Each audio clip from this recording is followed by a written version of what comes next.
Thank you for joining us. I'm Joy. And I'm Laura. And this is The Witches of Letters, a supernatural rewatch podcast. Buckle up as we dive into Season 1, Episode 16, Shadow. So what did you think? I feel like I always just say, oh yeah, I really like this one. I need something different to say. No, I feel like, okay. It's really interesting to get your perspective because you are a first-time watcher.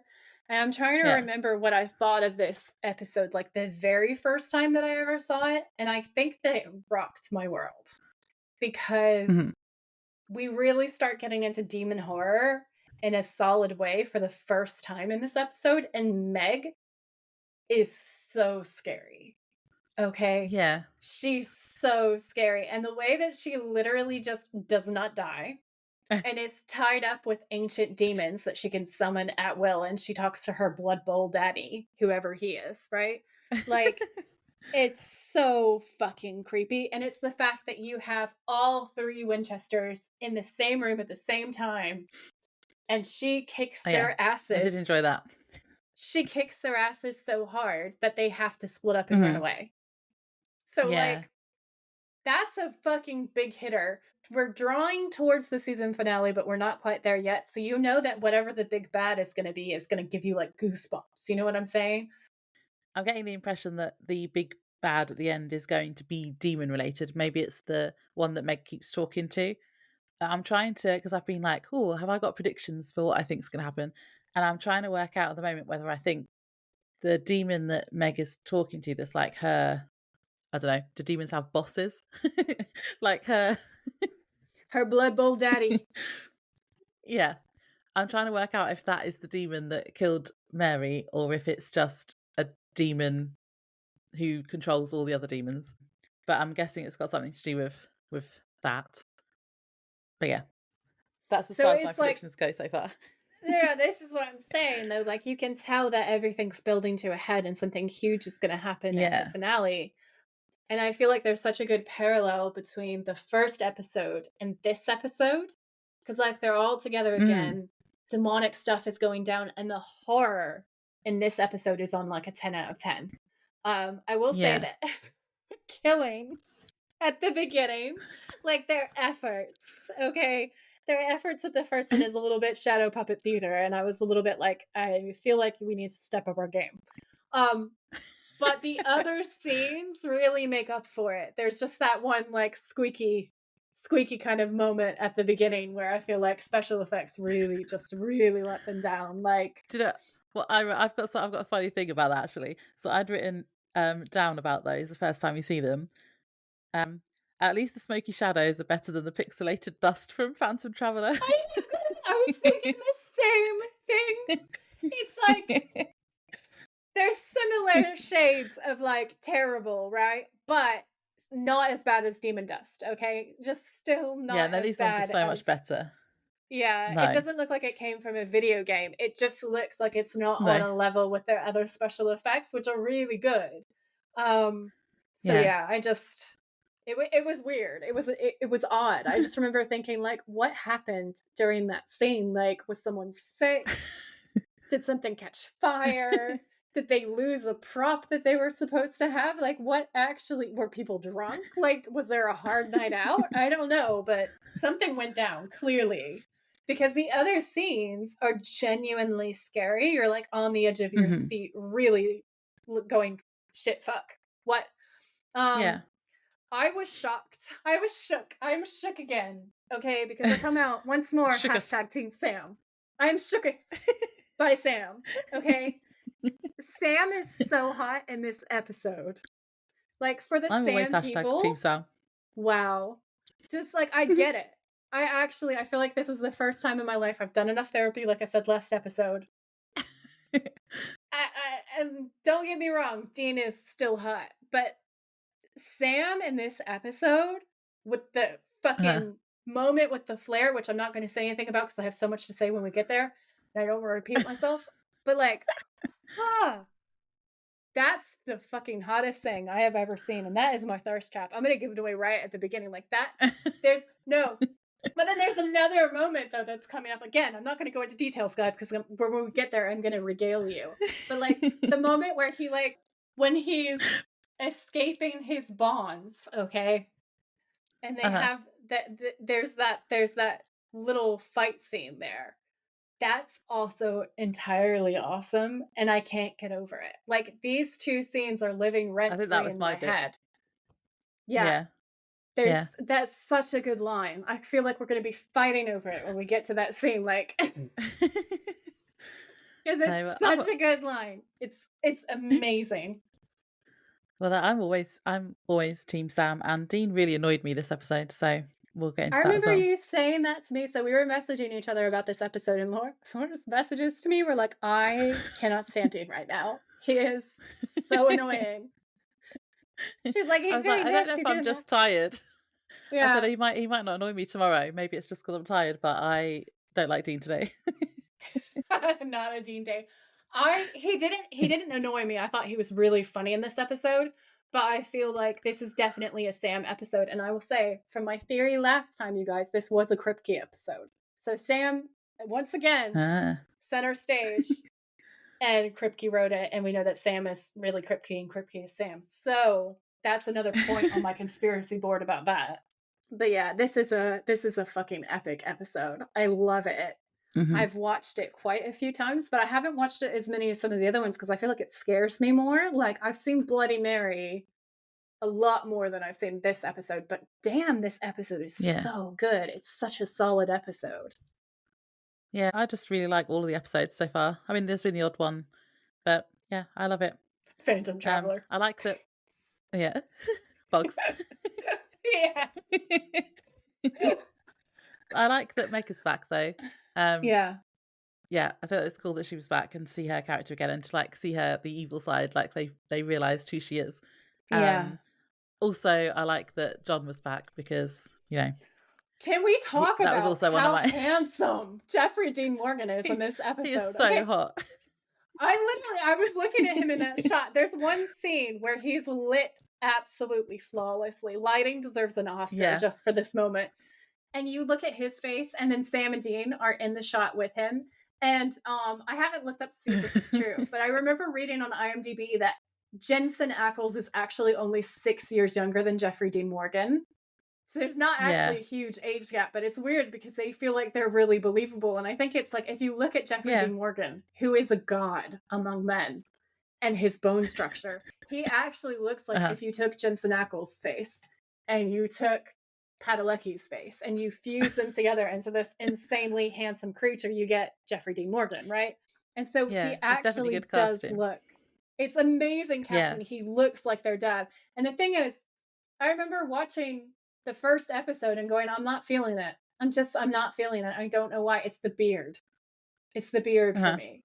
Him and a beard. Whew. There's no competition. It's so, that's a thirst trap. Okay? That's a thirst trap. I like that. So he was back. We've waited so long for, like, this been leading up to this, them seeing their dad again. For me, anyway, as a first time watcher. It's been leading up to them seeing him. And then it's just heartbreaking because it's just, they literally see each other for what, like 5 minutes? And then they have to split up again. You want to cry. Like, especially right at the end, you really, really, really want to cry. I feel so sorry for precious baby angel Dean because he wants it so much more than, like, his dream. Sam's dream is a normal life. Dean's dream is the family business. It's all of them together protecting people and hunting things. That's his dream and his happiness. And he's so close to getting it. And then he's the one who's like, we can't do this. We have to split up. Yeah. And oh my God, my heart was on the fucking floor. It was so sad. Yeah, it was. Okay, so shall I do the synopsis? Yes. So this is season 1, episode 16, Shadow. The original air date for this episode was February 28th, 2006. We are in Chicago and demonic shadow creatures are killing people from Lawrence, Kansas, and Sam and Dean are on the case. Meg is back, and it doesn't take them long to realise she is the one controlling the shadow demons. They attempt to stop her, but get captured themselves. Then they discover the victims with links to Lawrence was just a ploy used by Meg to lure them in, and the real motive behind this was to trap their father. After Sam and Dean defeat Meg, John does show up and they have a very brief and emotional reunion, but in a major plot twist, Meg wasn't actually defeated, and they are ambushed when we least expect it. The Winchesters are nearly killed, but Sam manages to buy everyone time to escape by using a flare, which was a really bright idea. That was a pun written by Joy. So proud of it. I'm going to use it again, and I'm not sorry about it. They discuss the fact that John needs to stay away from them for the time being, as he is vulnerable around them, and he is so close to killing the demon that started everything. At the end of the episode, John and the boys go their separate ways once again, and we are left with an ominous final shot of Meg, who clearly has more plans up her sleeves. Yep. I really like the way that this episode ended because it's so ominous. I love the ominous ending episodes. It's like a little bit of a cliffhanger because they're all wounded and messed up and running to their trucks and like into the Impala and driving away. And then Meg walks around the corner like, surprise, bitches, still not dead, completely unkillable. And now I shall plot even more. And you know that she's choosing who she's going to follow and who she's going to try to kill next, and like, or a new trap. And she's such a brilliant villain that it's scary, but it's also exciting because you want to see what she's going to do next. And I really enjoy that. I love a show when you have a good villain who's unpredictable, very dangerous, actually on par with your heroes, and like you just don't know what's going to happen next, but you know that shit's going to get real. Like, I love that feeling. Yeah, and we know that she can control other beings, other demons. So it could literally be anyone could be controlled by Meg and they won't know necessarily. 100%, because we've seen possession in the show already, and you don't know unless you get them to try to, like, you say the name of, what is it, the name of Christ in front of them in Greek or Latin, like they're all their little clues as to who's possessed. That's one of the things that Traveler. Yeah. That's one of the things that I love about demonic horror, because it's so insidious and so scary, and literally it could be anyone at any time. And you don't know who you can trust. And there's all these unpredictable powers. Magic is really real in this universe. So the only rule is there are no rules. And I think that it is really cool. And I'm very excited for the next episode. Yeah. We've only got 6 more left until I think there's 6 more, including the finale, apparently. We're so close. I think I've written it at the end of my notes, I think. Yeah, we're so close. So I'm getting more and more hyped. I don't know what we're gonna do, but we're gonna have to throw some kind of party or something when we actually watch the finale. Like, we've got to do something to set it apart. Yeah. Didn't we work out that it might be when I'm on holiday? Yes. We might be watching it around then. Because we're going to meet each other. Yeah, we are. We're going to meet each other in real life, which is so nice.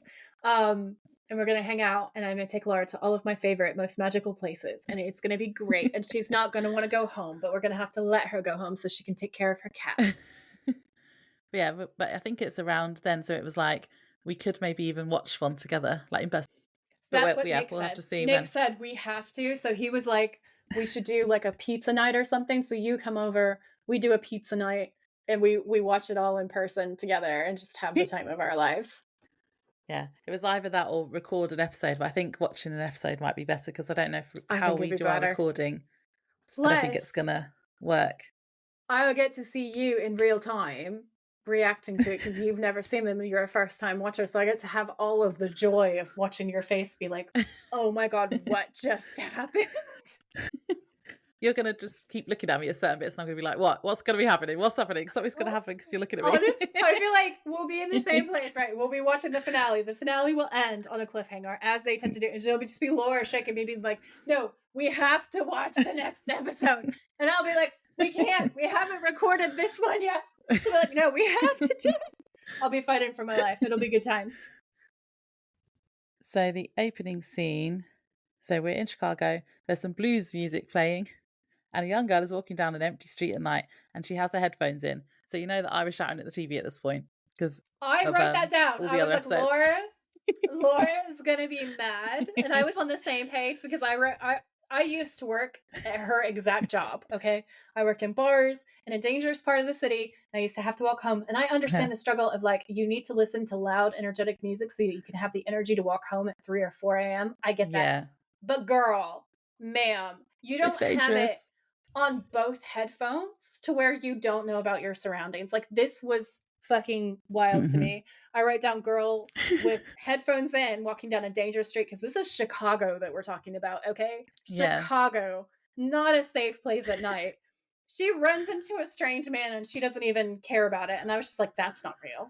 And then No. her music is blasting. And I was like, this is bullshit. And it was written by a man, okay?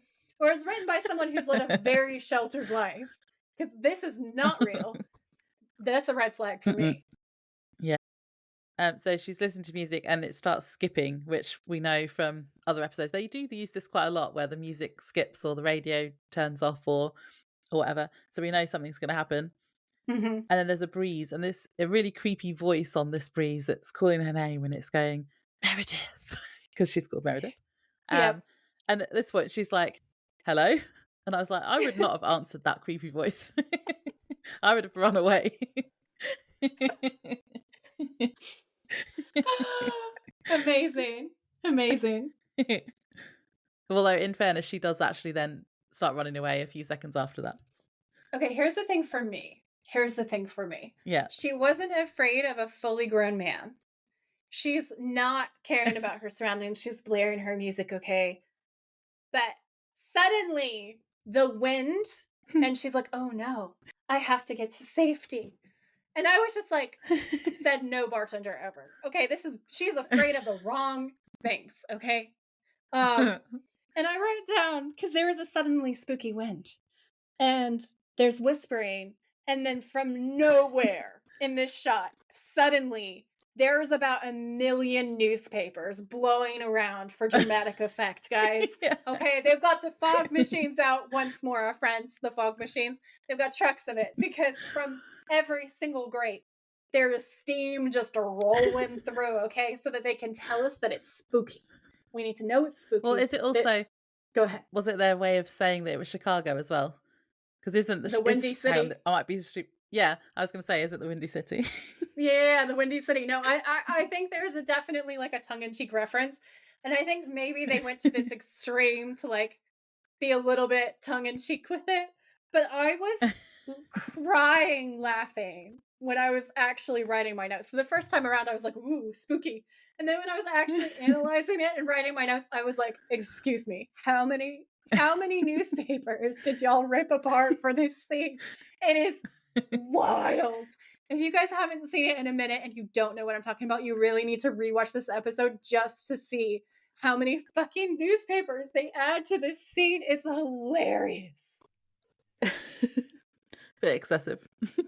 It is so excessive.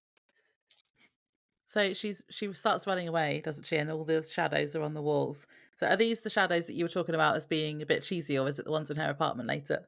It's the ones in her apartment later. Like, these guys okay. They're okay. Okay. Are they super terrifying? Not necessarily. Like, I feel like they're here to give us hints about the monster. What upset me is when we actually get to the monster scene and it is like finger puppets. And then it's like some guy took fake blood on like a roller, you know, and then just went towards the camera to create the blood splatter.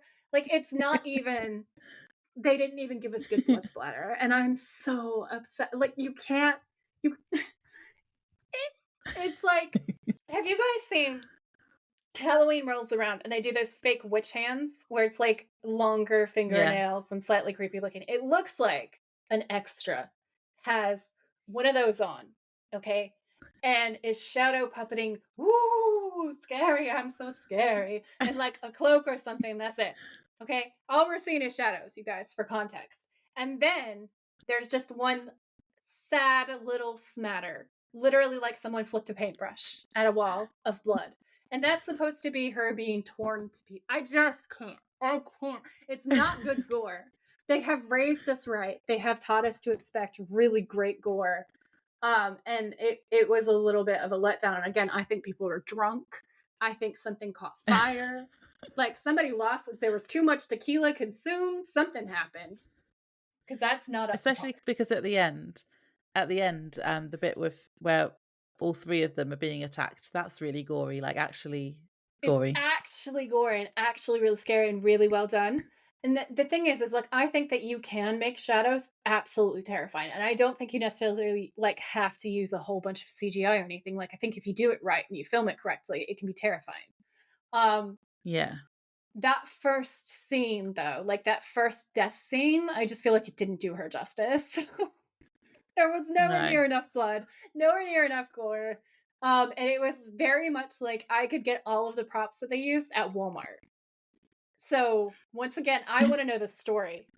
I want to know who drank what. I want to know which guy had an accident with a flamethrower and destroyed the prop that they were supposed to be using, because that does not add up. I thought the fact though that although the blood splatter was a bit naff, the fact that you see the attack in shadow, so it's black and white, and then the blood is like red, kind of was a nice effect because it. Yeah, so it was, and that's why I resent it so much, because it could have been so good, but it just fell a bit short and was a bit silly, and that's why I'm mad. Like, Yeah. I get so much more mad when something is almost good than I do if it's just entirely shit. Yeah. Like the demon dust situation in Phantom Traveler. Somebody needs to play like a drinking game with our episodes where we bring up Phantom Traveler and we trash it. Like, that's a shot. Easily. The demon dust. Yeah. Every time we say demon dust, take a shot. That's a shot. Yeah, so that was basically the opening scene, because after she runs away, she's running to the house, and there's a bit where I was a bit anxious because she was fumbling for her keys, and I thought she was going to get got then. But she doesn't. She gets inside, and then what we've just described happens. She gets attacked by. Yeah, we think she's safe because she's inside her house, and she puts like the alarm on and stuff, and then you see the shadows in the house as well, and then they attack her. So she is the first death, and what draws Sam and Dean to Chicago, which is a week later. Yes, and I have a real life case for us, okay? So just here I have an Easter egg for us about actual shadow attackers. Looking at the alley where this was filmed, I think this might even be set in the same place. So this is our first creepy true crime Easter egg of the episode. So in the opening scene, we obviously see her walking down an alley, and then she gets attacked by shadow figures, and it goes full slasher movie. Like, it's a little bit Scream-esque, isn't it? And it's great.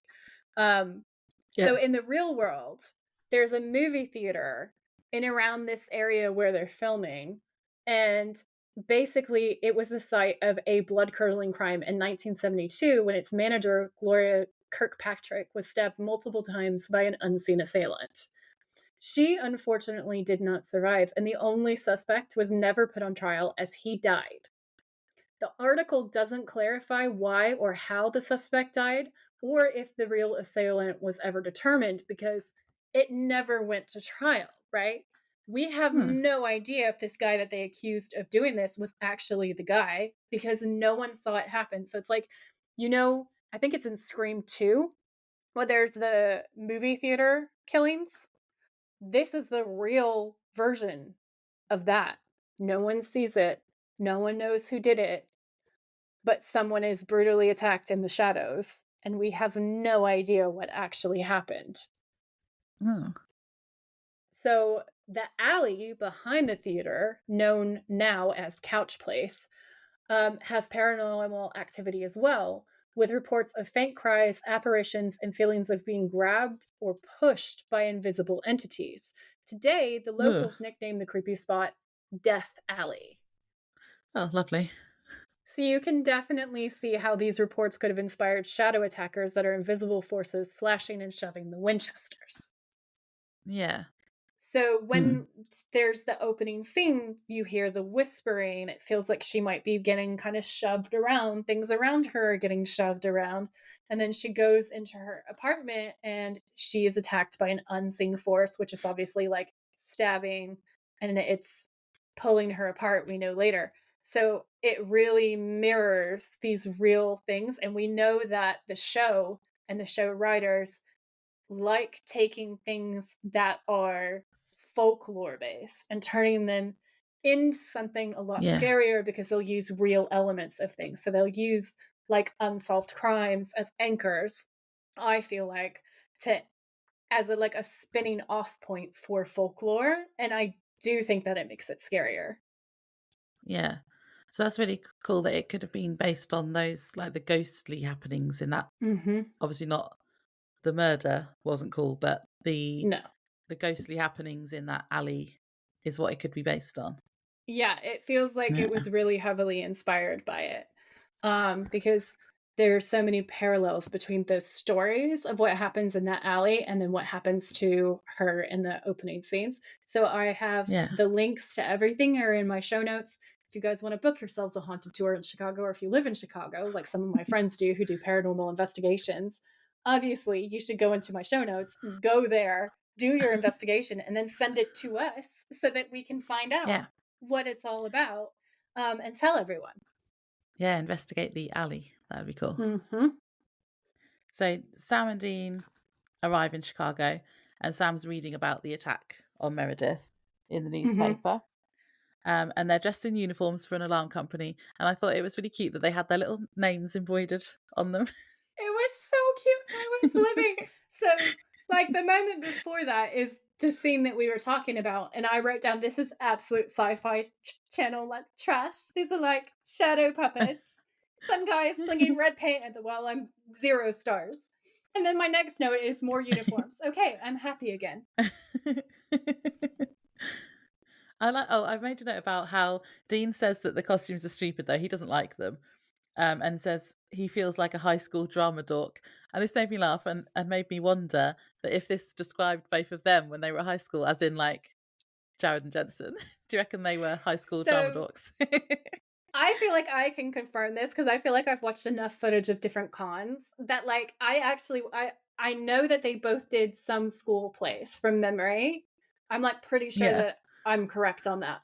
And I'm wondering if he actually did that play because that play is real and it's really famous.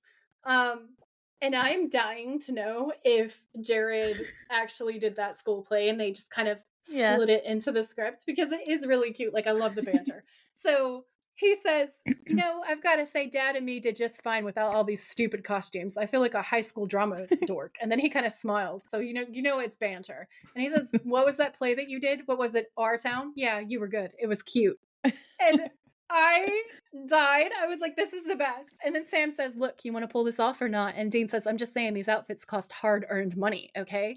And Sam goes, whose? And he goes, ours. You think credit card fraud is easy? And I'm laughing so hard.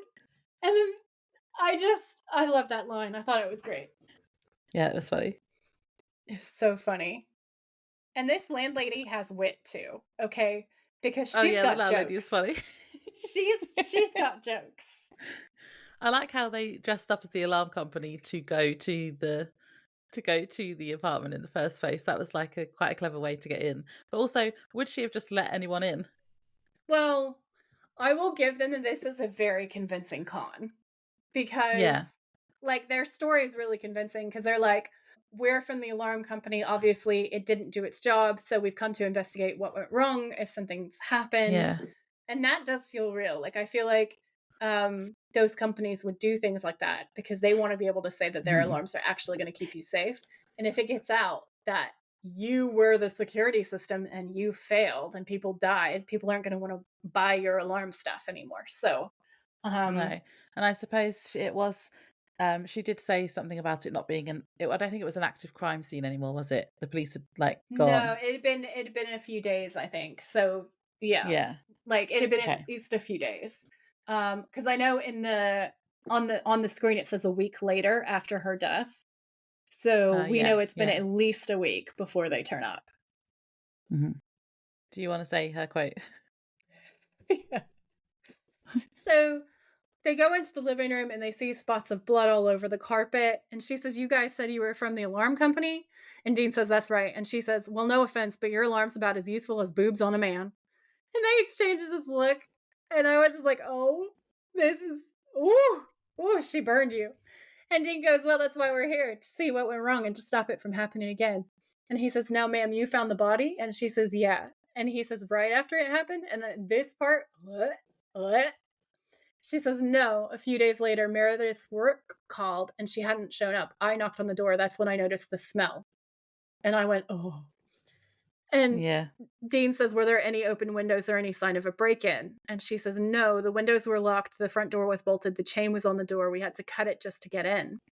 And he says, and the alarm was still on. She says, like I said, bang up job your company is doing. And I was like, and Dean says, mm-hmm. And then he's asking, is there any other signs of break-in? So he's asking for overturned furniture, broken glass, signs of struggle. And she says everything was in perfect condition except Meredith. And it's so ominous, you guys. And I went, oh, no. And Sam said, in what condition was Meredith in? And I was like, that's a very good question, Sam, but you've asked it in a truly terrifying way. Why would you do that to me?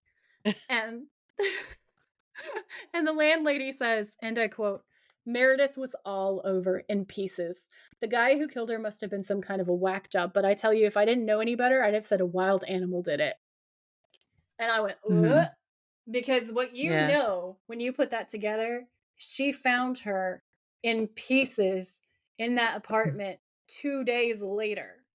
That's 2 days of decomposition of a body that has been just ripped open. Like, that is not going to be. No one wants to see that or smell that or be exposed to that. Like, that's like, bleh. Yeah. So when she says that about her being chopped up, Dean looks really spooked by this comment and looks at Sam. So I think that's them just saying they know it is a case for them. Yeah, I agree. So she leaves them alone, and then they're talking and saying they definitely think it's something supernatural. And Dean has another contraption, and I wrote, is this one we've seen before, Joy? I think it was. It's one of the EMF detectors, wasn't it? I got so excited because this one is one of the older ones from early. And I was like, oh, the EMF, he's brought it back. They've been listening to us because Laura and I keep being like, we want to see the EMF. Bring the EMF back. And then it's back in this episode, and it's great. It's great. It looks a little bit homemade, this one. Like, it's not the Walkman one, obviously, but it's the next one that we see. And it's great. I love it so much. And then also, these lines give me life. And I'm going to tell you why, okay? I'm going to tell you why, because you're going to laugh. So Dean says, so a killer walks in and out of this apartment, no weapons, no prints, nothing. And Sam says, I'm telling you, the minute that I found that article, I knew this was our kind of gig. And Dean says, I think I agree with you. So Sam goes, so you talked to the cops? And Dean goes, oh, yeah. And he's like glowing, can I just say? And he goes, I spoke to Amy, a charming, perky officer of the law.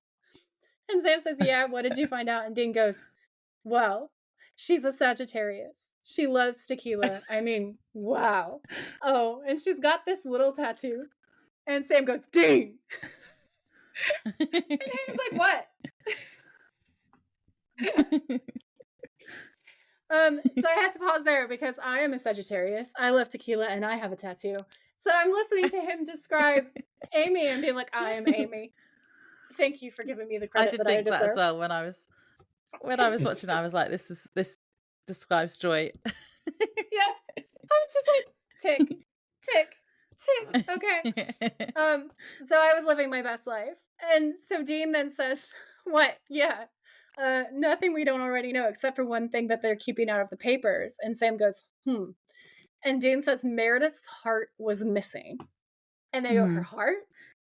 And they're talking about it. And so Sam's like, what do you think did it to her? And then they start theorizing, and they're saying it can't have been a werewolf because the moon cycle's wrong. And if it was a creature, it would have left some kind of trace. So it has to be some kind of a spirit. Dean notices that there is maybe a pattern in the blood spatter and asks for masking tape. And then they put together, Dean pulls the tape apart. It's very CSI. It's a cool sequence. And then we watch him put together this weird symbol on the floor. So we already have like an arcane symbol and the understanding that it's some kind of spirit monster. Yeah, I had a flag here though. Flag away, because my friend. When the camera like zooms out so we can see the symbol, there is so many other bits of like dots of blood that weren't used for this pattern. And I was like, how would he have made a pattern out of those specific... He didn't make a pattern out of all of the blood dots, just a few of them. And I'm like, oh, that was very convenient, wasn't it? I have to agree because you look at the blood splatter and you go, this doesn't make that Etch-a-Sketch, you know? So, yeah. I think it's a moment of genius on his part, and it's really enjoyable to watch.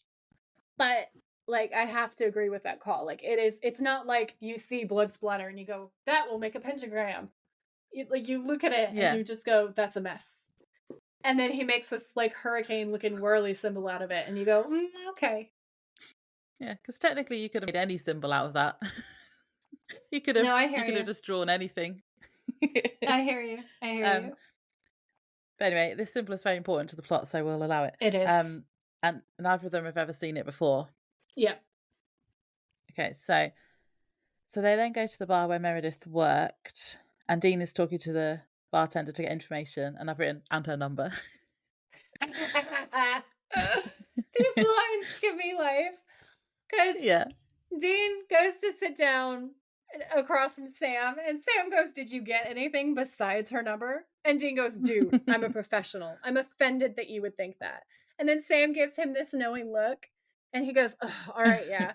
And then he's laughing, he's like holding up her phone number, like, "Look at what I did." It's so funny. And Sam goes, "Do you mind doing a little bit of thinking with your upstairs brain, Dean?" I love And Dean that bit. goes, "Huh?"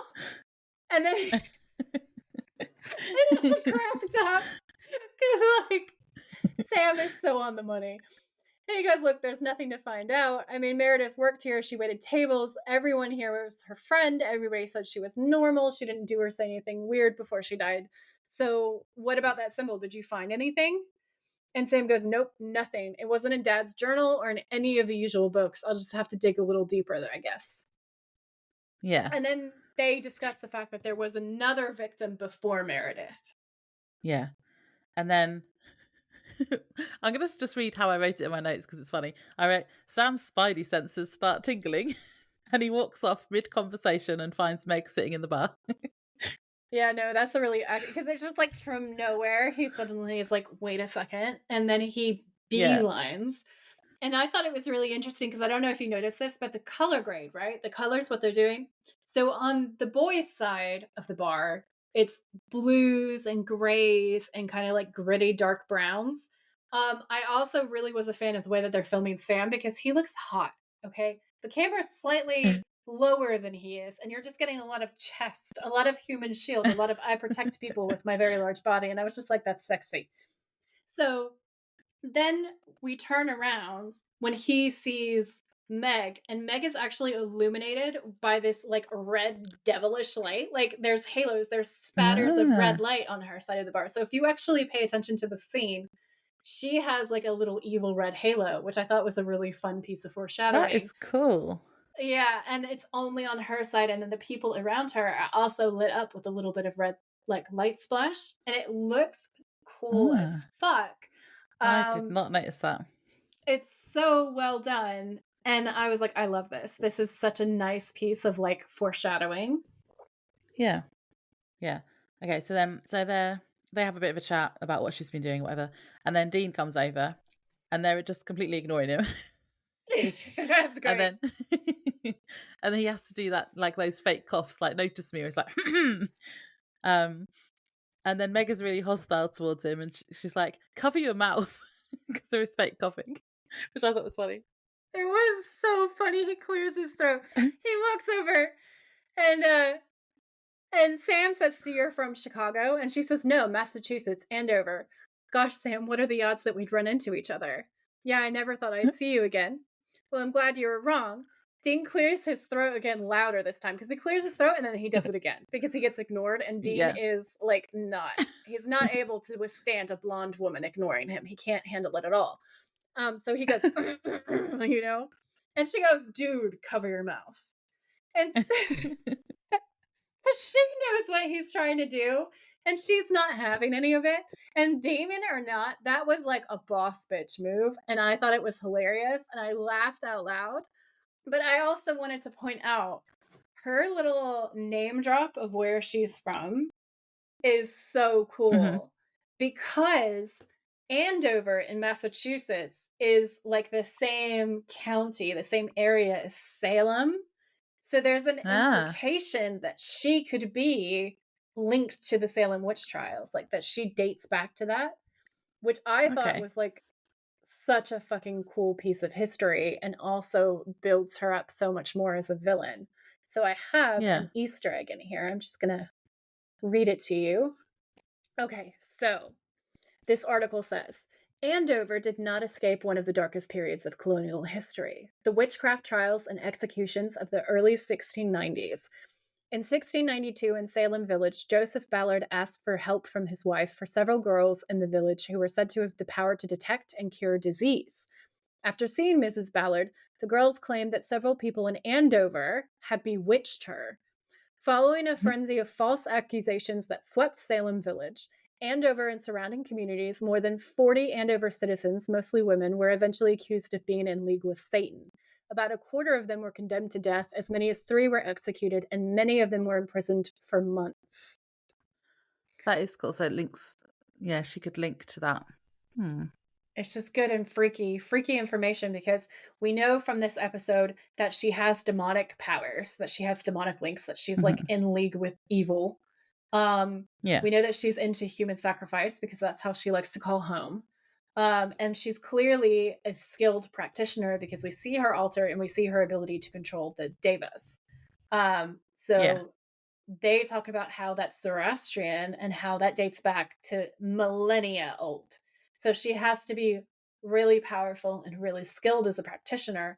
And I feel like the little name drop that links back to Salem and the witch trials is just further building the mythos of Meg and telling us what a scary character she is. And like, did she kick off this in this world? Did she kick off the Salem witch trials? Was she part of the evil that spun out there? And I just thought that was such a good, creepy little name drop that I had to fill you guys in. That is cool. That's creepy. So they're having that conversation, and Meg is arguing. Well, she's not exactly arguing. She starts having a go at Dean. Yeah.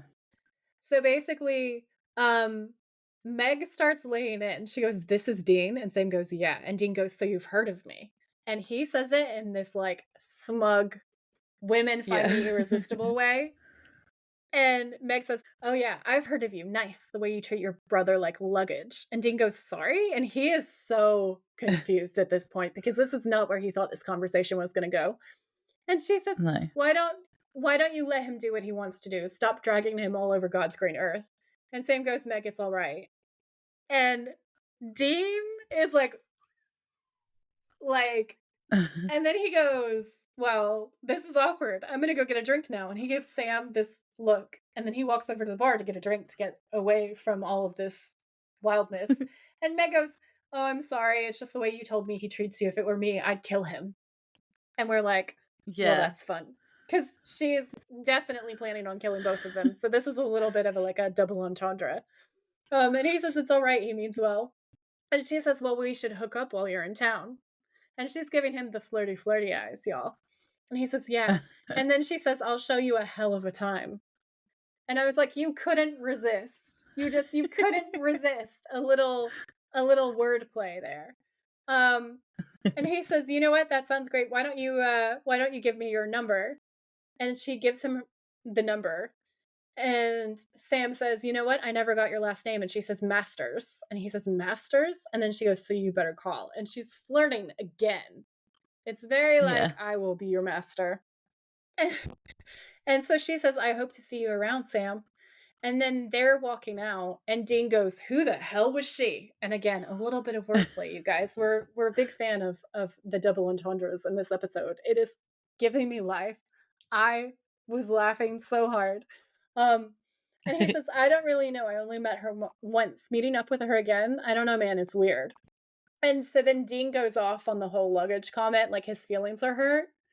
And Sam's like, "Oh, I'm sorry. It was when we were in that big fight." And Dean's like, his baby feelings are hurt. And he's like, "What do you mean? Is there a truth to what she's saying?" Like, if Supernatural Wiki was going to write bitch face, I feel like they should write bitch face on Dean right now, because that's what's happening here. And it's funny. And then this is the part that I just I thrive. So Sam says, I think there's something strange going on here, Dean. And Dean says, yeah, tell me about it. She wasn't even that into me. Just Dean's gauge of who's evil and who's not evil is like, if an attractive girl is not attracted to him, she's evil. Okay? She cannot be a good guy because the universe is whacked. Yeah, this is when he starts annoying me though, because I'm like, that would be a massive red flag for me if a guy was like that. So I took it in the spirit of hilarity that I feel that it was intended by the writers. I will say, as somebody who's watched a couple more episodes than you, I do think that the barometer of like girls that are not attracted to Dean, I feel like they do tend to be evil. I think this is the beginning of that joke, and I think they carry it on. That's my theory. I don't remember exactly everything, and I'm not going to give you guys any spoilers, but I'm going to pay very close attention as we move forward to if this happens again, and like if they're creature feature situations, because I feel like this is a pattern, and I'm here for it because I find it hilarious. So basically, Dean's just not letting things go, and Sam's like, that's not really important right now. And I was like, yeah, I agree with him, because they have bigger fish to fry. They've got to work out what's going on. And there's like, demons and stuff around. And it's like, Laura's like, just let it go. Bitch, get your priorities in order. Okay. Not everyone has to be into you. I was dying of laughing, and Laura was like rolling her eyes, being like, oh my God, you're so mature. Well, this is the whole, he's being immature. And as Sam said earlier, he's not thinking with his upstairs brain. And that is the reason that I get annoyed with him in this episode. Because he's like, his horniness this episode is just off the charts. And I don't mind it when it's for him, like when he's talking about Amy and the police officer or whatever. Yeah. But he starts projecting that on Sam the whole episode for the rest of it. And that's when I get really annoyed with him. Because Sam has made it very, very clear. He's made it very, very clear that he finds it very weird and strange, and he's freaked out by the fact that Meg is there. And Dean just makes comments the whole time about, oh yeah, you just want to get with her and stuff like that. And no, Dean. You put him in his place, Laura. You tell him. So what I thought was interesting is to return to what Laura was saying, like Sam in this scene is like, this is fucking weird. Like, I meet her on the road, hitchhiking, and then suddenly here we are in Chicago, and she's there. What are the odds? This is weird as fuck. Okay, and he's totally she's either right. evil or a stalker. One of the 2. 100%. Okay, it's too much of a coincidence. It's too weird. So I actually found, when I was looking at this area where they are again, because they mentioned another address, and I looked up the address, and you guys, remember how we first meet her as a hitchhiker in the previous episode? That's Scarecrow, right? Okay. Yes, Scarecrow. So there is a paranormal hitchhiker story that's related to this episode. So it goes like this. This is not just a vanishing hitchhiker story, but the vanishing hitchhiker story. So, since the 1930s, tales have circulated of a woman in 30s era garb who hitches a ride along Archer Road only to disappear as the car approaches the nearby cemetery. Once a passerby allegedly spotted the specter clutching the cemetery gates as if locked inside. Later inspection revealed what seemed to be handprints burned into the iron bars. The bars were eventually removed, and I wrote down, it feels demonic hitchhikery to me. Yeah, it does. Just saying, that's a Meg thing. So Meg is like, she's in Salem. Okay, so first of all, she's in ancient Persia because we have Zoroastrianism, right? So she's in ancient Persia because she's friendly with those demons. She's controlling them like they're her little bitches. Then she's in Salem with the Salem Witch Trials. And then in the 30s, she's fucking shit up and like being seen by people and leaving burning handprints on cemetery gates because she's evil. That's my theory. That's my John Winchester journal Easter egg. Our demons, so show lore, our demons in this show ageless, like they're just like thousands of years old or whatever? Yeah, that's my understanding of it. Okay. Yeah. Okay, that's okay. I just wanted to have that in my head for, show lore purposes. Yeah, 100%. So Sam is explaining to Dean why he thinks it's weird Meg is there, but Dean is just being annoying. He's not listening and just keeps pointing out that Sam might like her. Sam says, "There's something about this girl I can't quite put my finger on." And Dean says, "But I bet you'd like to." So maybe she's not a suspect. Maybe you've got a thing for her. You're thinking too much with your upstairs brain, huh?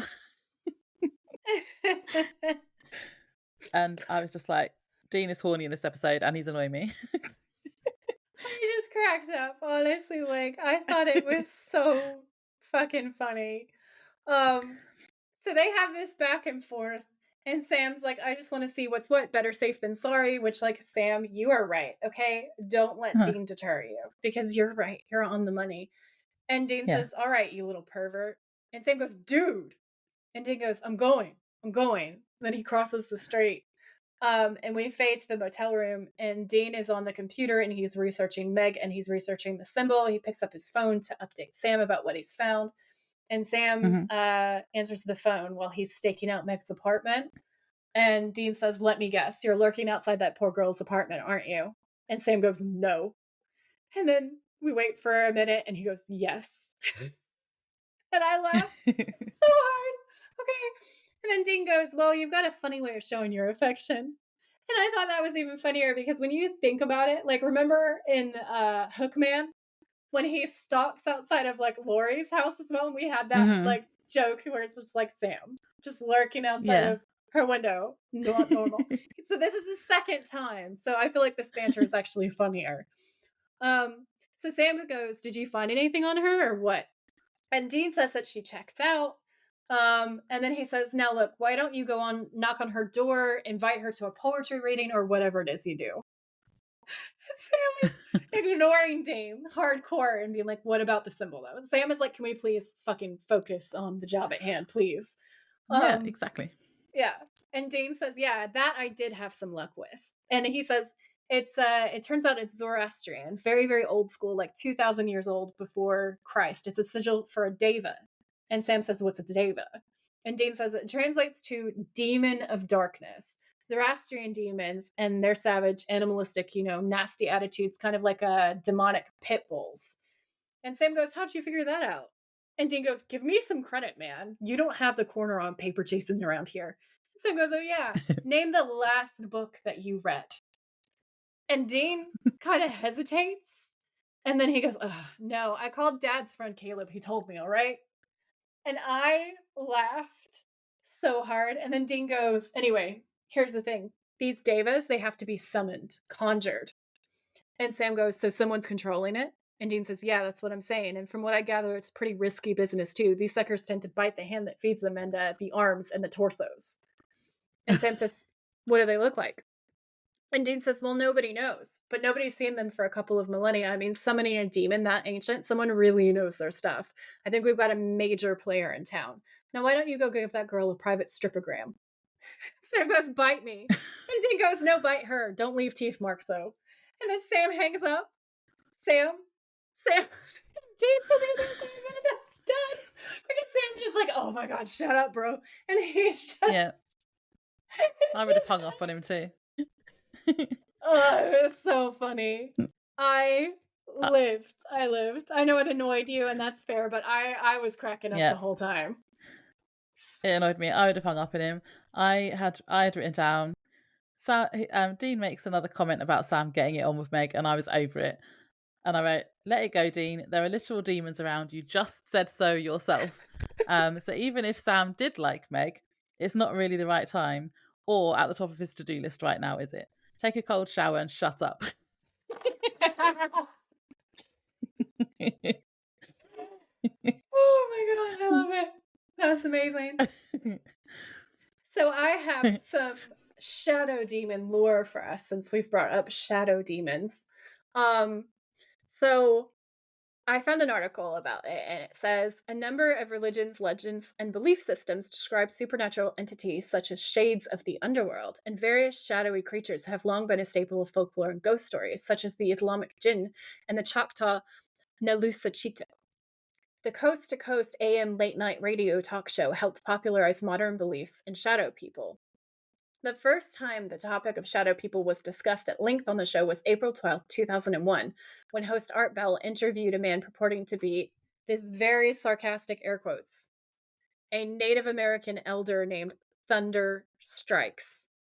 Immediately I said, no, you guys. Like, Native names do not, that's trash.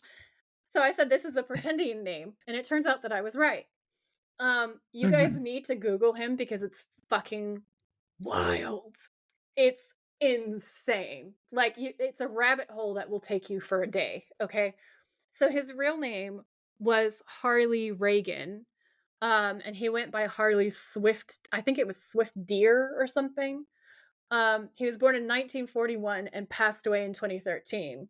And he was an American pretendian and New Age spiritual, sarcastic air quotes, leader, okay? He is known for several scandals and scams and was a total con artist. During the show, listeners were encouraged to submit drawings of shadow people that they had seen, and a large number of these drawings were immediately shared publicly on the website.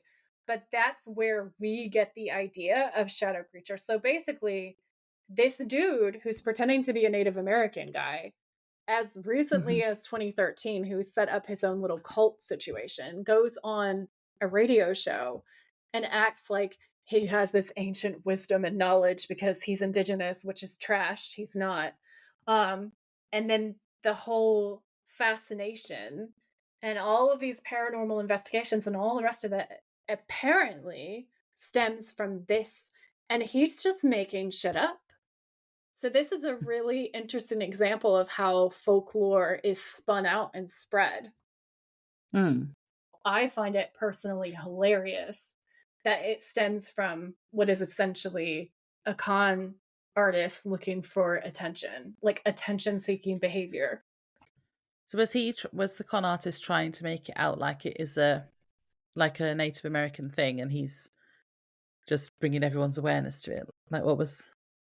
Yeah. So from what I can gather, basically he wanted to get more eyes on his website and sell more stuff. And he knew that the radio show was running this special, so he went on and pretended to be an expert in it. And this guy pretended to be an expert in a whole bunch of stuff. Like, he made up a martial art that he claimed was of indigenous origins, which, like, it's not. He claimed that he knew these specific words from, I think it was like Cherokee language, but when actual linguistic experts from within the nation were asked about it, they were like, no, this is total trash. Like, he's misusing the words that are real, and then a lot of it isn't real. Yeah, just making everything up, basically, completely. Yeah, and when you look at him, he's like the whitest of all white people. Like, the gall that he has to be like, no, I'm totally indigenous. And he made up his own book on shamanism, which he claimed to be from, I think, the Cherokee Nation. I do have a link on my show notes if you guys want to dig into this further and just read the entire story. He set up this like sexual healing practice that got really, really dodgy, where he and his other friends apparently watched people or tried to coerce people in terms of performing. Like, it gets so uncomfy so fast. Like, the more you dig into it, the more that I think that there should be a documentary. It's very, very weird. Sounds culty. It's 100% a cult. It is wild. Yeah. Always amazes me the ego that people like that have. Yep. To even think, oh, I'm going to go on a radio show and just say that I'm an expert in something. Yeah, like, I have imposter syndrome, so that would not be anything that I would feel confident doing. And it just blows my mind that people are like that. Oh, 100%. The absolute caucasity of this man to be like, yes, I am a Native American. I am an expert. Let me show you the ways of my people. And then just sprinkles bullshit and trash everywhere. Wild. So after Sam's hung up on Dean, he's still watching Meg. She appears in the window in just her underwear. And Of Sam gets course. caught looking by a random woman Oh, going past. yeah. Which There's is a quite funny. married couple walking by, and the wife leans down and, like, puts her head in and is pervert, and then just walks away, and Sam looks, like, stunned. And I was dying laughing. He's over there being like, "No, I'm trying to decide if she's evil or not. I'm trying to protect you." But 100% he's totally watching this show that's going on. And I thought that was hilarious. Yeah. So then Meg leaves the apartment and Sam follows her to a creepy abandoned building. And I've got a note from my first watch through on here which says Sam's been using his spidey senses a lot this episode, and now he's being actual Spider-Man when he climbs up the lift shaft thing. I have 2 notes about that. Note number 1, Sam climbing up the elevator is hot.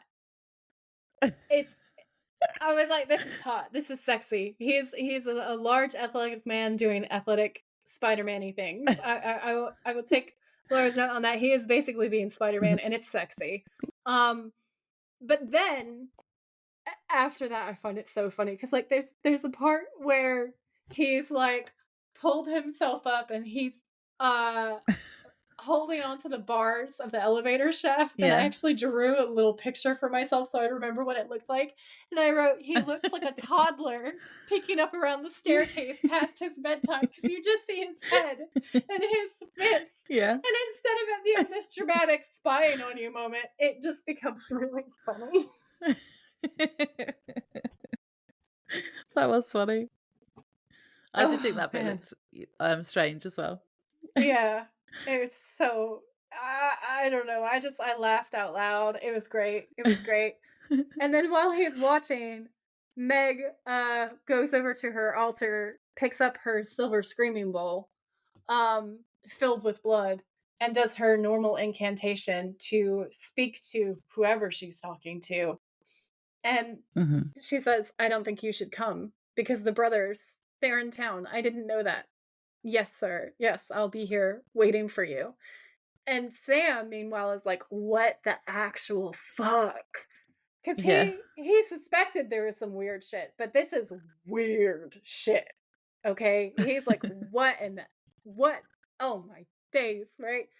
So once she's gone, he hoists himself up and then he goes over to investigate the altar. And we see organs on the table, some bones, some weird stuff. We see the symbol drawn on the altar again. And also Uh-huh. this like faux tarot card. And I was like, I feel like Laura will have things to say. I don't think I even noticed that there was a tarot card there. So it's set up to look like a tarot card and it's mirroring the magician card. He's at the Uh, altar and everything, but he's wearing this skull mask and it says the prophet instead of the magician. Um oh, And I just thought that that was an interesting little touch and potentially a little bit of plot foreshadowing. I yeah. thought that was cool. So I wrote that down. Yeah, I didn't notice that. I noticed that the symbol was drawn on the altar. And my only other note for this bit was how I thought that Meg was going to catch him watching. I was Yeah, it expecting was that to very happen, tense. but she doesn't. Although later on, she senses that she knows that they were there. So I wonder if she did and she just ignored it. She might 100% have it's a sensed he was trap. there. Yeah, I Yeah. think it's a trap and she's it's all part of her luring them in. Cuz Yeah. Sam goes back to the hotel to talk to Dean. Yeah. And Dean says, "So hot little Meg is summoning the Deva." And Sam says, "Looks like she was using that black altar to control the thing." And Dean says, "So Sammy's got a thing for the bad girl." And he laughs and Sam's rolling his eyes like, "I cannot even with you right now." And he says, "What's the deal with the bowl again?" And Sam says she was talking to it the way witches used to scry into crystal balls or animal entrails. She was communicating with someone. And Dean says, "With who? With the Deva?" And Sam says, "No, you said those things were different. Someone who's giving her orders, someone who's coming to that warehouse." And then Dean's thinking and trying to work this out. And then he goes, "Holy crap." And Sam says, "What?" And Dean goes, "What I was going to tell you earlier. I pulled a favor with my," and then he goes, he goes, "friend." Amy. And we're like, yeah, Fred. Okay, whatever. And he goes, over at the police department, the complete records of the 2 victims, we missed something the first time. And Sam's like, what? And Dean says, the first victim, the old man, he spent his whole life in Chicago, but he wasn't born here. Look where he was born. And he points, and Sam goes, Lawrence, Kansas, because that's where they're from. And Dean goes, mm-hmm. And then the second file, he picks it up, and it's Meredith, and it turns out that she was adopted, and it turns out that she was born in Lawrence, Kansas. And they go, oh, holy shit. And Sam goes, I mean, it's where the demon killed Mom. That's where everything started. So you think Meg's tied up with the demon? And Dean says, I think it's a definite possibility. We missed a bit that I wanted to say about just the bit at the beginning. So when Sam goes back to the motel, him and Dean both do a thing in unison, which I thought was really cute. So they're both just like, dude, I got to talk to you. Oh, yeah, I love that. I love that so much. And I really liked that bit. But they both say it exactly the same time. It's amazing. I love it when they're in unison. I actually saw on our podcast page on Instagram, I think I shared it to our stories.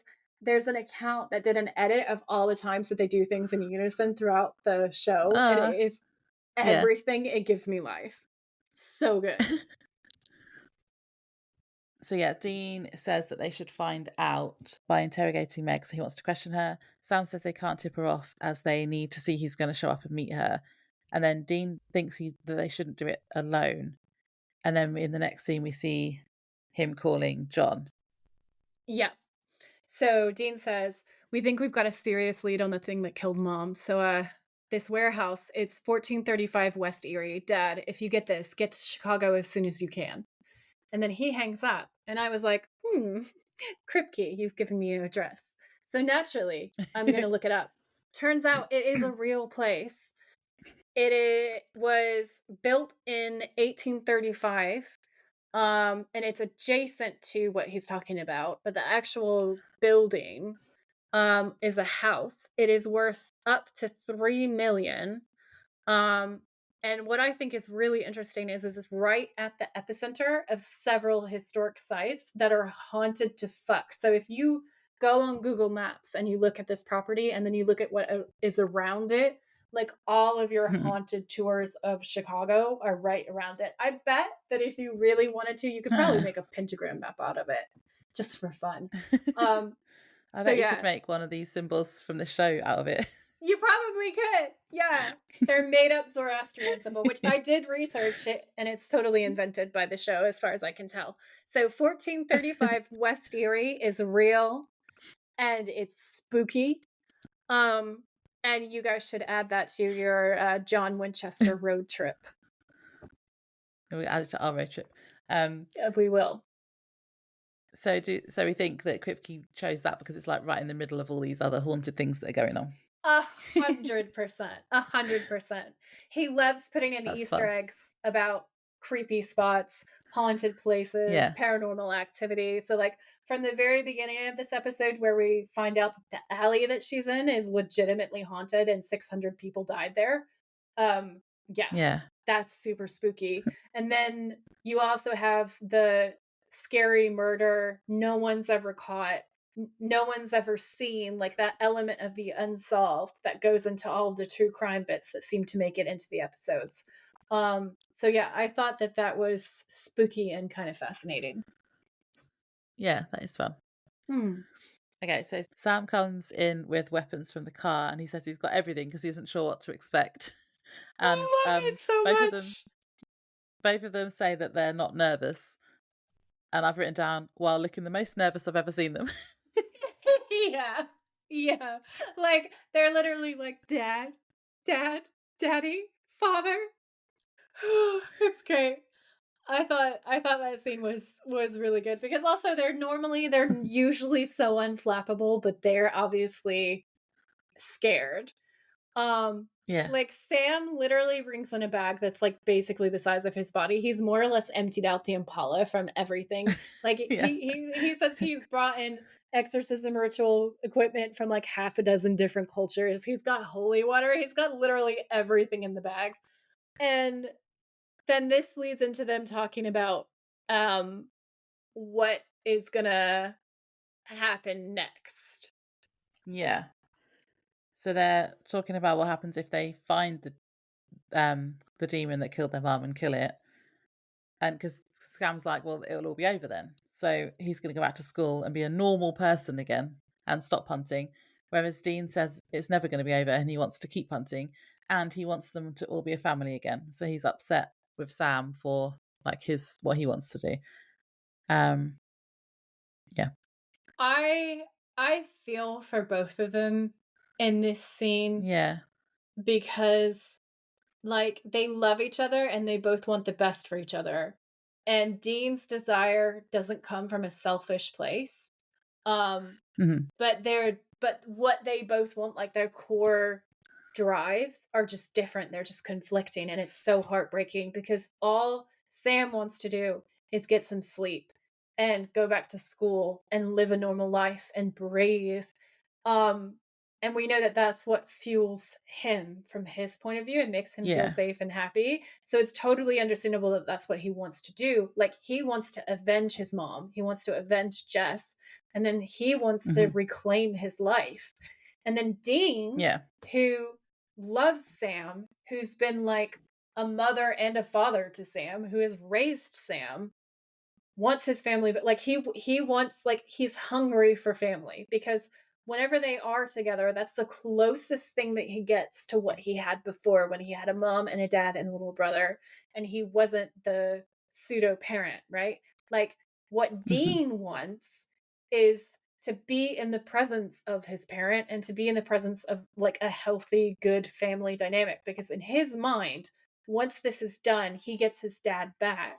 And I think if you're somebody who's experienced like a weird family dynamic where you get kind of parentified, and you end up responsible for a younger sibling, and then you think that you're going to get your parent back, the thing that you crave the most in the world is to have that happy family thing. So in his mind, John is going to be fully healed, right?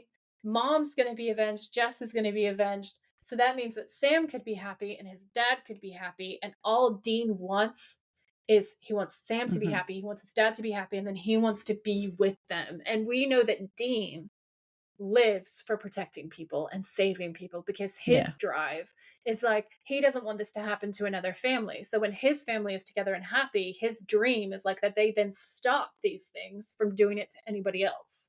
And it's totally understandable and fair. And it just makes it so much more heartbreaking because they're in conflict with each other. Yeah, because Sam's like end game is just once we've got the demon that's killed mum, we're done. Whereas Dean is like, well, then they could he just thinks it's just a job and he's then just going to carry on with the next one. 100%. That's exactly how he sees it, I think. So from Dean's point of view, this is like the closest thing. And he even says, this is why I went to get you at Stanford. Yeah. Yeah. He really wanted everyone to be back together again. And it's also more so because like when they do get together and then like they actually start making up, like Sam is actually communicating with John and John's actually communicating with Sam, and they're like man way where they're saying things but they're not saying things. That scene's really beautiful, and like you know that this is what Dean has wanted more than anything else in the world, and he's so close. He's so close to getting everything that he wants. So in the next scene, they're both climbing up the lift now, and Meg's at the altar chanting. And I've written down, how are they making no noise climbing up a metal cage? Surely she would have noticed. Skills. Spider-Man skills. But we do also realise that later, like she does notice anyway. So she did see them or hear them even. Yeah. So Sam gets up first and he just starts pointing a gun at her as he backs away, and Dean follows. And then Meg just starts talking to them. She's still got her back to them, and she's like, I can't remember what she says now, something about them being a bit childish. Guys, hiding's a little bit childish, don't you think? And Dean says, well, that didn't work out like I planned. And then Meg says, Sam, I have to say, this puts a real crimp on our relationship. And Sam says, yeah, tell me about it. I like that bit. Yeah, it's so good. Um, and then Sam starts asking, so who is it, Meg? Who's coming? Who are you waiting for? And Meg says, you. And then Mhm. the shadow demon begins to form on the wall and it knocks Sam to the ground and throws Dean into the crates. And then we start seeing slashes because it's cutting them up. Uh-huh. Um, and Yeah. it's really genuinely like this part is actually really scary and it's really, really good. And Yeah. then It's gruesome. it cuts. And then when we come back in, Sam and Dean are both tied up and they're having a conversation where Dean goes, "Hey Sam, don't take this the wrong way, but your girlfriend is a bitch." That was funny. Oh my god, I laughed so hard. And then Meg is basically toying with him. So Sam's like, "This entire thing was a trap from the beginning, wasn't it?" And even that the victims were from Lawrence. And Meg goes, "It doesn't mean anything. It was just to Mhm. draw you in. That's all." And he says that you killed those Yeah. two people for nothing. And she says, "Baby, I've killed a lot more for a lot less." And that brought me back to the whole Salem theory that I have. Um, Yeah. and so then Dean's like, "You trapped us. Great. Good for you. But why don't you kill us already?"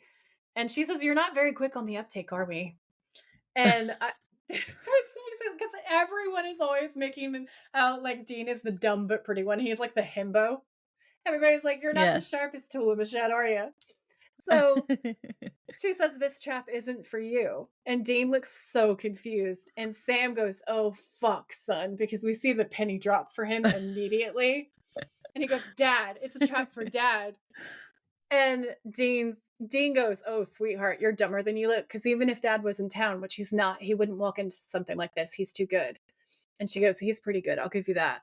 But you see, he has one weakness." And Dean says, "What's that?" And he says, "You. He lets his guard down around his boys. He lets his emotions cloud his judgment. And I happen to know he's in town and he'll come to try to save you. And then the Davis will kill everybody. Nice and slow and messy." Ugh. Yeah. To start with, at one point during this, I thought maybe this is just one of Sam's visions and they're not actually captured. But Mm, but that wasn't to be. it was not to be. So the scene continues and she's talking and she says, "Oh, the Davis are in the room here. They're invisible. Their shadows are just the only part that you can see." And Sam says, "Why are you doing this, Meg? What kind of a deal have you worked out here and with who?" And she says, "This part I found so fucking interesting. I'm doing this for the Mhm. same reasons you do. Loyalty, love. Like the love you had for mommy and Jess." And she's so evil in that moment. Yeah. So evil. I was just Yeah, like, she's "Oh, horrible. it's getting truly scary now." And Sam goes, "Go to hell." And she says, "Baby, I'm already there." And again, so evil. And then she starts trying to seduce Sam. She says, "Come on, Sam, there's Mm. no need to be nasty." And then she leans in to whisper in his ear, "I think we both know how you really feel about me. You know, I saw you watching me changing in my apartment. Turned you on, didn't it?" And Dean from the corner goes, "Get a room, you two." And Meg says, "I didn't mind. I like that you were watching me. Come on, Sammy, you and I can still have a little dirty fun." Um, and now this is like my other Sam thirst trap because Sam goes, "You want to have fun? Go ahead then. I'm a little tied up now." But it's so badass the way that he delivers this Uh-huh. line. It's very like John McClane. It's just Yeah. hot. It's just so hot and so gritty. So then Dean makes a noise on his side of the room and she starts getting suspicious. And then she realizes that he has a knife and he's trying to cut himself free and that this is a little bit of a distraction. So she basically um takes the knife and says, "Now, were you just trying to distract me while your brother cuts free?" And she walks over to Sam, and Sam goes, "No, no, that's because I have a knife of my own." And Meg looks really confused. But Sam, like, pulls his arms up in the most fucking sexy thing I've ever seen. He snaps the ropes because he's obviously cut through with his knife, and then he fucking headbutts her. She's having this moment of, "What are you talking about?" And he goes, smashes into her head, and then she falls to the floor and is down. And Sam is like, "Oh my god, that was slightly unpleasant for me." Like you see him hesitate for a moment because honestly, this is real. Headbutting somebody hurts. And it's Yeah, so realistic, but so hot. This is my number one thirst trap for the episode. This scene right here, it highlighted, neon lights pointing to it, the ultimate thirst trap. Never seen anything better than this. And Dee goes, Sam, get the altar. So Sam walks over to the altar and picks it up and basically just like hurls it and smashes it. And again, a very large man breaking apart the evil. Very hot. Like, see, very that's my hot. bit. That's my bit, because I put the second altar tipping this season, hot. Yeah.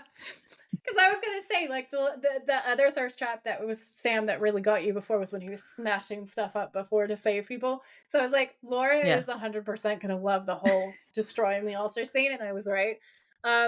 So Sam has overturned the altar, and the shadow demons suddenly appear and then grab Meg, and she gets dragged across the floor and thrown out of the window, and like we see her smashed up on the pavement, blood everywhere, dead looking.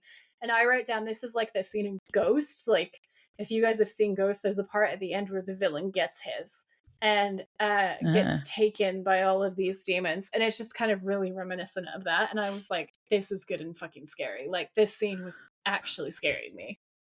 I wrote that it was, she does a Die Hard fall when she's falling out the window. It's nice. Yes. Oh, we're on the same page. Okay, we're on the same page. This is awesome.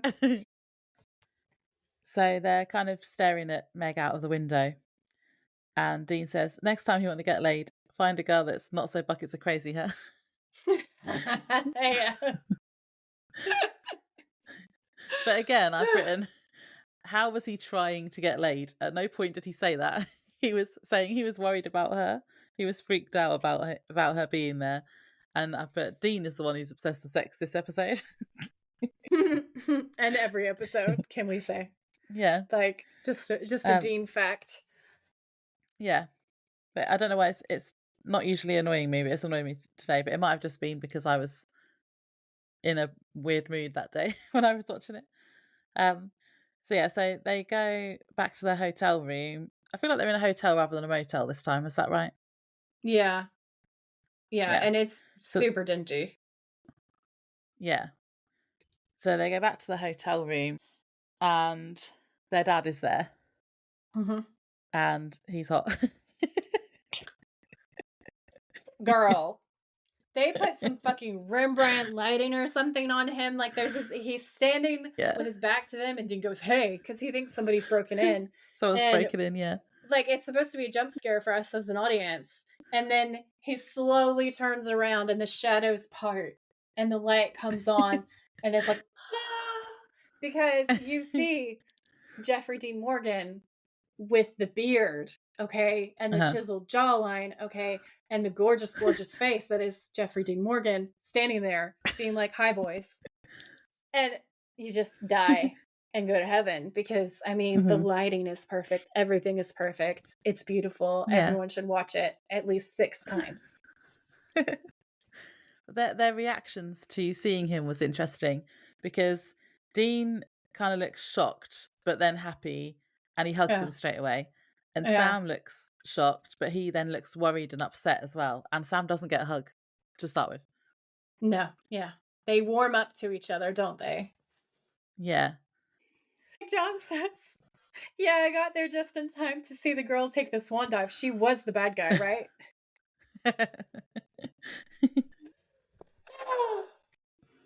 I love it. I love it. And in unison, again, they have a unison line where they say yes, sir, at the same time. Oh, yeah. Yeah. And it's adorable. It's adorable, you guys. And then John like says, little good. Boys. Yeah, they are. They immediately revert back. And it's amazing. And so John then reveals that what's going on is that the demon knows that he's really close. It knows that he's going to kill it, not just exorcise it or send it back to hell, but actually kill it. Yeah. And Dean asks him how he's going to do that. And he says he's working on it. And I've written down that he had a gleam in his eye and a hot smirk. Must be where Dean gets it. Because we always say about Dean doing a little smirk. Yes! I feel like that needs to be one of the shots that we put up when we put up the shots for this episode, that has to be on the page. It's necessary, okay? It's necessary. It's like a cheeky little, I'm working on it. Yep. I love it. It's sexy. Yeah. So then Sam says he wants to go with him and he says no. And then John acknowledges the fight that him and Sam had when they last saw each other. Mm-hmm. And says it's good to see him again. And this was just a really emotional scene. Both of the actors here, well, all three of them, but particularly this was just to do with Sam and John, really. They were really just amazing at showing their emotions, the emotions that their characters were feeling. It was really good. Because you could feel the love as well as the anger and the hurt.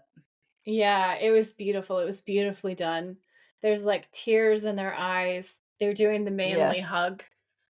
They're saying so much without saying a lot. And it's so beautiful. And so you get lulled into the moment. And then they're all looking at each other. Fucking jump scare. Okay? Yeah. Huge jump scare, because then suddenly, wham!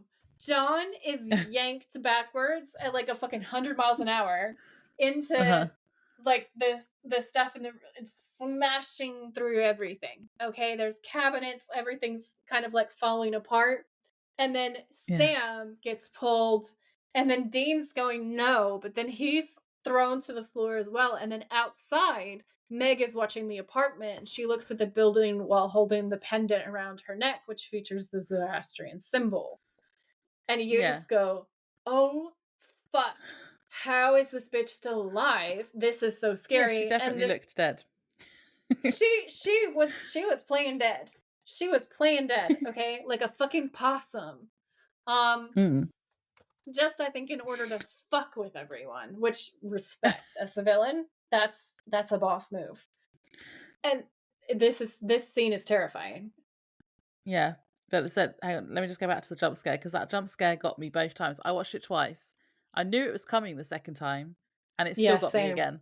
Yeah, same. I think it gets me every single time. I was so focused on the emotions in the scene before, you kind of forget what's coming, because you're like, oh, their little reunion. Yeah. And then, it got me both times, and actually did make me jump as well. Yeah. And I also have a note about Meg. Reminds me of Uma Thurman in Kill Bill, because she's wearing a yellow jacket. That's fair. That's a fun reference. I like that. Yeah. Yeah, so this scene is horrible. The scene where they're getting attacked. Yeah. They're really going for it. And I think it's Jeffrey Dean Morgan's acting that makes it scarier, because he's like properly screaming, like he screams. And it's just awful and like brutal. Oh yeah, no, it's amazing. He's an incredible actor, and he sells it, because this could be silly. Like, this scene could honestly look so dumb, but they're all fantastic actors, particularly Jeffrey Dean Morgan throwing himself bodily around. Like, it looks like he's actually hurting himself in this scene where he's being thrown around by invisible forces.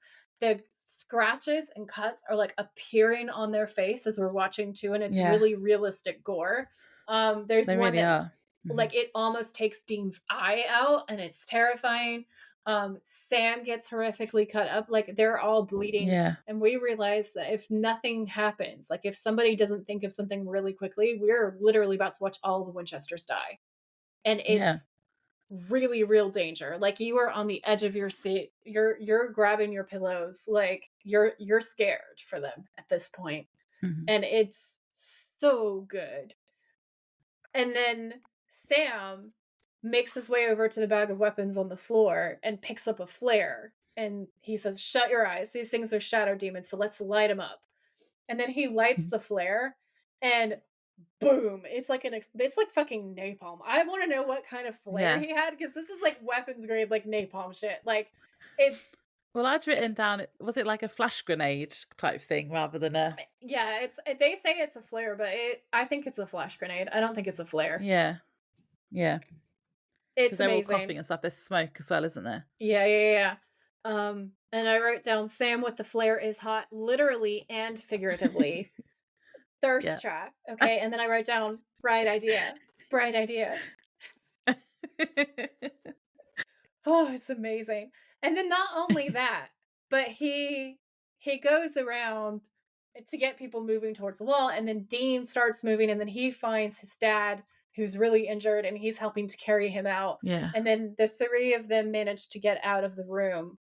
So they're going outside, and Sam's saying, all right, come on, we don't have much time. As soon as the flare's out, they're going to be back. Yeah. And Dean goes, wait, Sam, wait, Dad, you can't come with us. And Sam says, what are you talking about? And John says, you boys, you're beat to hell, being like concerned, obviously not wanting to listen to Dean in this moment. He wants to just be with his sons and protect them. And Dean says, we'll be all right.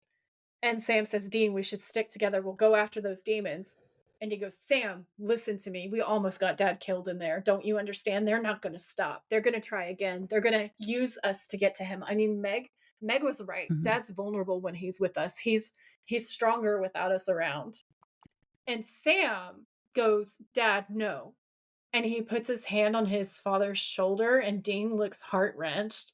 And you're like, if you're a human being, you're almost crying at this point. Yeah.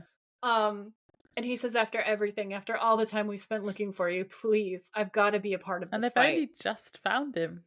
They've Literally. only literally just, it's like 5 minutes. Right? Minutes. It's so fucking, it gets you. It gets you. Yeah. And John says, Sammy, this fight is just starting, and we're all going to have a part to play. Foreshadowing. For now, you've got to trust me, son. You've got to let me go.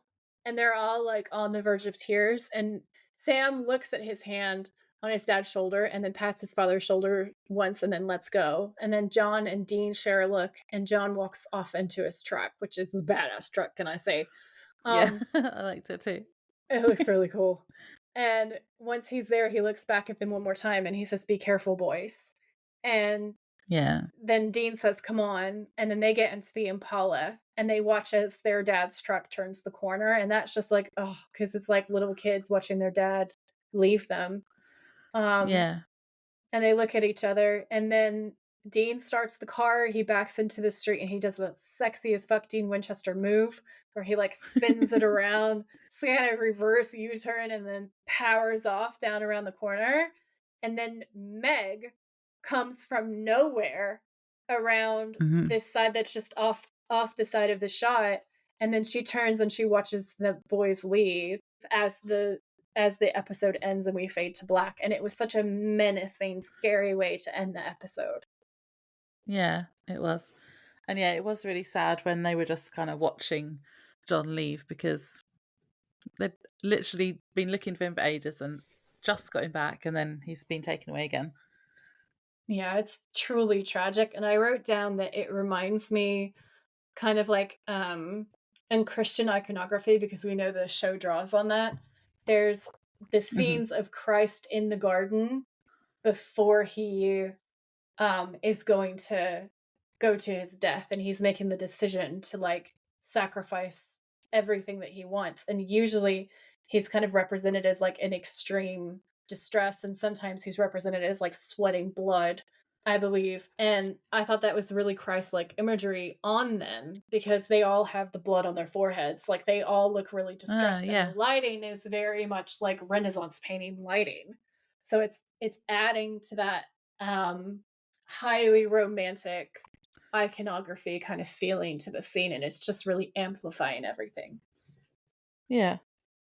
I hadn't thought about that. That was interesting. Once again, I use my film degree upon occasion. Every once in a while. Do something with that.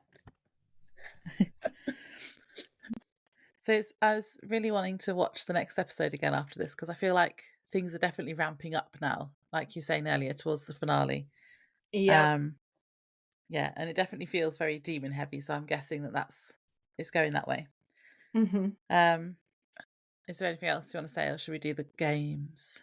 Let's do end of episode games. Okay, so villain hot or not? Depends who you think the villain is. Well, for you anyway, maybe. Yeah. So I feel like Meg is the villain in this episode, and she's hot. Like, she's not my type, but I'll give her that she's attractive. Yeah, I just put Shadows no, Meg no. What was your biggest thirst trap in this episode? See, I've got two because I've got a Sam one and I've got a John one, and I don't know which one to go for. Same. You know what? I think I might go for John. I think I might go for them seeing John for the first time. God, that scene is amazing. That's on my list too. Like, it is such an incredible thirst trap. I have never seen someone. I'm gonna have to make an entire reel, possibly, just about John turning around in that scene because it's such a fucking thirst trap. It's wild. I don't understand how he does it, but he just pulls you in with his eyes. Yeah. It was either that or the Sam destroying the altar. But I feel like I've had Sam destroying the altar on a different episode, so I'm going to go with John. Yeah. So since I can't have Daddy Winchester because you've taken him, which is fair, I'm going to have this scene where Sam says, because I have a knife of my own, and then he busts free and then he headbutts Meg and starts doing the rescue thing because he's so badass. That is so badass. And as we all know, violence is clearly hot to me. So I'll go with that one. What was your episode scare rating? I've given it a 9. Yeah, I think it's like an 8.5 to a 9 for me. And I only say 8.5 because that scene at the beginning really just upset me. Yeah. So I've given it a 9 because of the ending scene, like the scene with John. Yeah. Like being slashed, because it was really gruesome and scary. It was terrifying. It was great. And the bit where the boys are being slashed actually before Meg gets thrown out the window. That's quite terrifying. And also her being thrown through the window and then we see her dead on the street. That's really good gore too. That's quite scary. So like everything else aside from that one scene, so scary, so gory. It's just that one scene with the shadow puppets. Too much tequila. I don't know. I didn't write down a favourite quote. I might just scroll back through. What was yours? My favourite quote, I think it's "Go ahead then, I'm a little tied up right now." I love that line. It's the way he delivers that line. It gives me fucking goosebumps. It's so hot. That's got to be my favorite line. There's so many good ones, but if I had to pick one, then I'd pick that one. I feel like the only quotes I wrote down were the ones where I'm annoyed at Dean. So they went, oh, I guess it's either going to be, do you mind doing some thinking with your upstairs brain, Dean? That was a great one. Or it will be John at the end saying, be careful, boys, just because it was hot. Yeah, that was hot. Do we have an MVP? Because I didn't write one down. Sam. Yeah, I was going to say, it's Sam. It's been Sam the last few episodes, but... Yeah. You can tell which ones Kripke has had a hand in writing, in my opinion, because Sam will always be the MVP in this episodes. Yeah. And then Motel Decor, you just said dingy earlier, so is that always... I don't really terrible. Remember writing it. 0 stars, do not recommend, would not stay there. It looks super haunted. The wallpaper is moldy. Like there's, you can see actual like damp coming through in places. No, I would not stay there. No. You should make that into a TripAdvisor thing. TripAdvisor review. We should write little TripAdvisors with photos of it and just be like 0 out of 10 stars, haunted as fuck, murders were definitely committed, do not recommend. We'll just see if we can do that. Yeah. Yeah, so 6 episodes left. I know, we're so close to the finale. I'm wildly excited. Part of me doesn't want the first season to end because it's been really good, but then I'm also looking forward to going on to a new season. Yeah, it does keep ramping up and getting more and more good. So we're on, like right now, we're on the road to success. Because we're on the Route 666 of Supernatural. The first season is so good. The second season's so good. It just keeps kind of like going upwards.